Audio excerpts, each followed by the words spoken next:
Hi all, welcome to our channel ముంబైలో తెలుగు అమ్మాయి. ఈరోజు ఒక కొత్త వంటకాన్ని ట్రై చేశాను. మా వారు అడిగారని. అది బేబీ కార్న్ కర్రీ. యూట్యూబ్లో రిఫరెన్స్ కోసం కొన్ని వీడియోలు చూసే చేశాను, అయినా బాగలేదండి. అట్టర్ ఫ్లాప్ అయింది కర్రీ. నేను ఏం మిస్టేక్ చేశానో చూద్దాం రండి. బేబీ కార్న్ 10 minutes బాయిల్ చేయమని యూట్యూబ్ వీడియోలో చెప్పారు. నేనేమో ఎగ్జాక్ట్గా 10 minutes బాయిల్ చేశాను. ఒకవేళ 10 minutes కంటే ఎక్కువ బాయిల్ చేసినా అవి ముక్కలైపోతాయి అన్నారని నేను 10 minutes బాయిల్ చేశాను.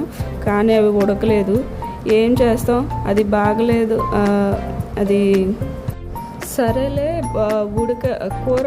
కూర చేసేటప్పుడు అందులో వాటర్ పోస్తాం కదా, దానివల్ల ఉడికిద్దిలే అనుకున్నాను. కానీ ఉడకలేదండి. ఇంకా చివరికి కూర బాగలేదని మా వారు ఇంకా బయట తినేశారు. మేము తర్వాత తిన్నాము, ఓన్లీ కర్రీ వరకు కలుపుకొని తిన్నాము, ముక్కలన్నీ పక్కన పెట్టేసి.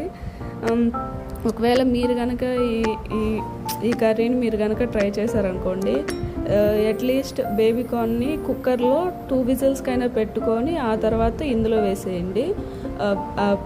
ఉల్లిపాయలు టమాటాలు అన్నీ ఎలాగైతే వీడియోలోనే అలా చేసేసి ఆ తర్వాత బేబీ కార్న్ వేసేసి ఉడకపెట్టండి, కర్రీ చేయండి. అప్పుడు బాగుంటుంది కర్రీ. నార్మల్గా గ్రేవీ అంతా బాగుంది, కానీ అవి ఉడకకపోవడం వల్ల కర్రీ ఫ్లాప్ అయిపోయింది. అంతే. ఇక ఈ video. Thanks for watching this video. Bye bye.